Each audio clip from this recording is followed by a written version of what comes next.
છોટાઉદેપુરમાં જે વિદ્યાર્થીનીઓની છેડતી મામલો સામે આવ્યો હતો તેને લઈ અને મોટા ખુલાસાઓ સામે આવી રહ્યા છે। વિદ્યાર્થીનીઓને લઈ અને પોલીસ છે તે અત્યારે ઘટના સ્થળ પર પહોંચી ચૂકી છે અને પોલીસ દ્વારા ઊંડાણપૂર્વક તપાસ પણ હાથ ધરવામાં આવી રહી છે। વિદ્યાર્થીનીઓ સાથે જે છેડતીનો મામલો થયો હતો તેમાં હવે પીડિત બાળકીઓ સાથે પોલીસ કર્મચારીઓ છે તે પોતાની ટીમ સાથે ઘટના સ્થળ પર પહોંચી ચૂક્યા છે। ડીવાયએસપી, એલસીબી અને પીઆઈ સાથે તમામ જે ટીમ છે તે અત્યારે ઘટના સ્થળ પર પહોંચી ચૂકી છે। પીડિત બાળકીઓએ પોલીસ સમક્ષ વર્ણવી છે આપવીતી। જે બાળકીઓ સાથે કૃત્ય કરવામાં આવ્યો હતો તે બાળકીઓએ પોલીસને પોતાની આપવીતી જણાવી છે।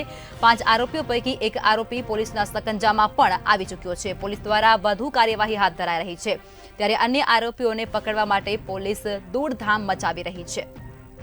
પીડિત બાળકીઓ સાથે પોલીસ કર્મચારીઓ છે તે ઘટના સ્થળે પહોંચ્યા હતા અને જે બાળકીઓ છે તે પોલીસને પોતાની આપવીતી જણાવી રહી છે। ડીવાયએસપી અને એલસીબી તેમજ પીઆઈ સાથે તમામ જે ઉચ્ચ અધિકારીઓ છે તે પણ ઘટના સ્થળે પહોંચી ચૂક્યા છે।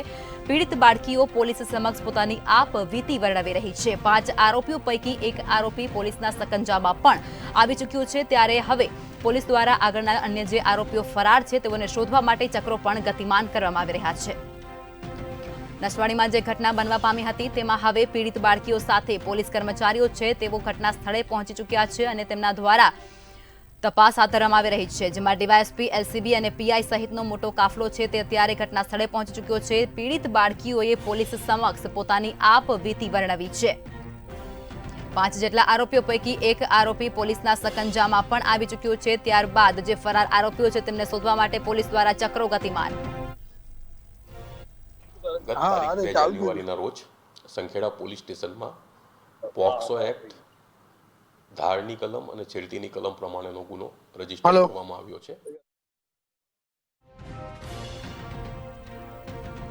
પીડિત બાળકીઓએ પોલીસ સમક્ષ પોતાની આપવીતી વર્ણવી છે। ઉચ્ચ અધિકારીઓ છે પોલીસના તે ઘટના સ્થળે પહોંચી ચૂક્યા છે। 5 આરોપીઓ પૈકી એક આરોપી પોલીસના સકંજામાં આવી ચૂક્યું છે અને ત્યારબાદ જે ફરાર આરોપીઓ છે ગુનાહિત પ્રવૃત્તિ આચરનાર જે ફરાર છે તેઓને ઝડપવા માટે પોલીસ દ્વારા ચક્રો ગતિમાન કરવામાં આવી રહ્યા છે। સમગ્ર ઘટના છોટાઉદેપુરના નસવાડીમાં બનવા પામી હતી જેમાં બાળકીઓ છે તેની સાથે 6 જેટલા ઇસમો દ્વારા કૃત્ય કરવામાં આવી રહ્યો હતો ત્યારે ડીવાયએસપી અને એલસીબી તેમજ પીઆઈ સહિતના ઉચ્ચ હોદ્દેદારો અને ઉચ્ચ કક્ષાના જે અધિકારીઓ છે તેઓ અત્યારે પીડિત બાળકીઓ સાથે ઘટના સ્થળ પર પહોંચી ચૂક્યા છે અને પીડિત બાળકીઓએ પોલીસ સમક્ષ પોતાની આપવીતી વર્ણવી હતી। 5 આરોપીઓ પૈકી એક આરોપી પોલીસના સકંજામાં પણ આવી ચૂક્યું છે અને પોલીસ દ્વારા ફરાર આરોપીઓને પકડવા માટે દોડધામ મચાવવામાં આવી રહી છે। ચક્રો ગતિમાન કરવામાં આવી ચૂક્યા છે।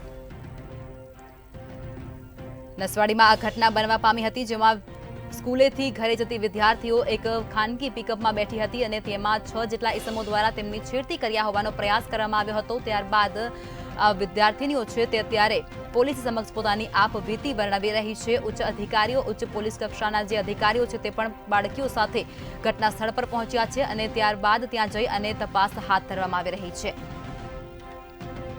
વિદ્યાર્થીનીની છેડતી મામલે મોટા ખુલાસા સામે આવી રહ્યા છે। પીડિત બાળકીઓ સાથે પોલીસ પણ હવે ઘટના સ્થળે પહોંચી ચૂકી છે જેમાં ઉચ્ચ કક્ષાના પોલીસ અધિકારીઓ, ડીવાયએસપી, એલસીબી અને પીઆઈ સહિતની ટીમ છે તેનો કાફલો અત્યારે ઘટના સ્થળ પર જોવા મળી રહ્યો છે। પીડિત બાળકીઓ સાથે પોલીસ કર્મચારીઓ ઘટના સ્થળે પહોંચ્યા છે અને બાળકીઓ પોલીસ સમક્ષ પોતાની આપવીતી વર્ણવી રહી છે ત્યારે 5 આરોપીઓ પૈકી એક આરોપી પોલીસના સકંજામાં પણ આવી ચૂક્યો છે। જોકે આ ઘટનામાં માતા પિતાઓમાં પણ ભારે રોષ જોવા મળી રહ્યો છે। વાલીઓ દ્વારા હવે સ્કૂલ બસ અને સ્કૂલ બસની પણ માંગ કરવામાં આવી રહી છે જેથી ફરીવાર આવી કોઈ ઘટના ના ઘટે। પીડિત બાળકીઓ છે તેને લઈ અને પોલીસ અધિકારીઓ છે તે ઘટના સ્થળે પહોંચ્યા છે। ડીવાયએસપી, એલસીબી સહિતની જે પોલીસનો કાફલો છે, ઉચ્ચ અધિકારીઓ છે તેઓને લઈ અને ઘટના સ્થળ પર પહોંચ્યા છે અને વધુ પૂછપરછ હાથ ધરી રહ્યા છે। ત્યારે 5 આરોપીઓ પૈકી એક આરોપી છે તે પોલીસની સકંજામાં પણ આવી ચૂક્યો છે। તેમ છતાં ફરાર જેટલા આરોપીઓ ફરી રહ્યા છે તેઓને ઝડપી લેવા માટે તેઓને ઝડપવા માટે પોલીસ દ્વારા ચક્રો ગતિમાન કરવામાં આવી ચૂક્યા છે। સમગ્ર ઘટના નસવાડીમાં બનવા પામી હતી જેમાં વિદ્યાર્થીનીઓની છેડતી કરવાનો પ્રયાસ 6 જેટલા ઇસમો દ્વારા કરવામાં આવ્યો હતો જેને લઈ અને પોલીસ દ્વારા તપાસ હાથ ધરવામાં આવી રહી છે। એક ઇસમ છે તે પોલીસના સકંજામાં ફસાઈ ચૂક્યો છે છતાં પણ હજુ ફરાર જેટલા આરોપીઓ ફરી રહ્યા છે તેઓને ઝડપવા માટે પોલીસ દ્વારા ચક્રો ગતિમાન કરવામાં આવી ચૂક્યા છે।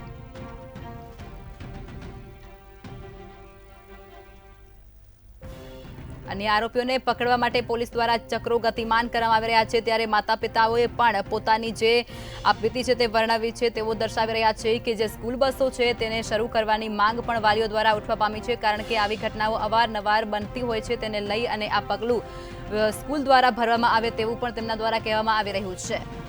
જોકે પીડિત બાળકીઓએ પોલીસ સમક્ષ પોતાની આપવીતી વર્ણવી છે। 5 આરોપીઓ પૈકી એક આરોપી છે તે ત્યારે પોલીસના સકંજામાં પણ આવી ચૂક્યો છે અને ફરાર આરોપીઓને ઝડપવા માટે પોલીસ દ્વારા ચક્રો પણ ગતિમાન કરવામાં આવ્યા છે।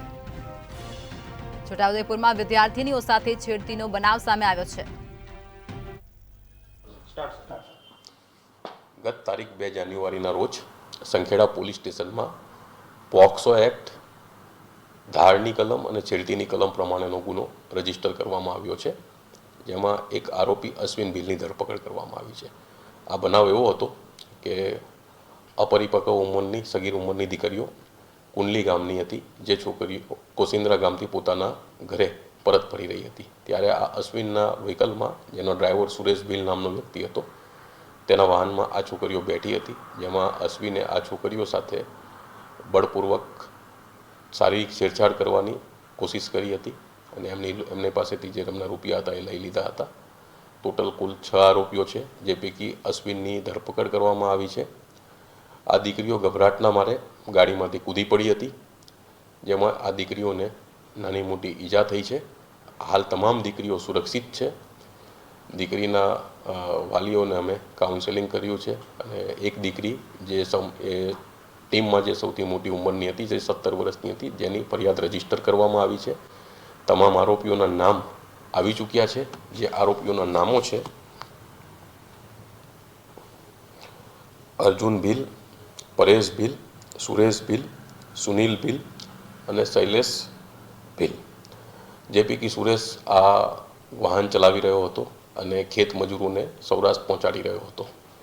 તો જે ગાડી પણ એક્સિડન્ટ થયું હતું તેમાં બાકીના આરોપી ભાગી ગયા હતા, જેની પાછળ અમારી પોલીસ ટીમો એમને શોધખોળ કરવા માટે કાર્યરત છે। આરોપીઓને ખૂબ ઝડપથી પકડી પાડવામાં આવશે અને મજબૂત કાયદેસરની કાર્યવાહી કરવામાં આવશે।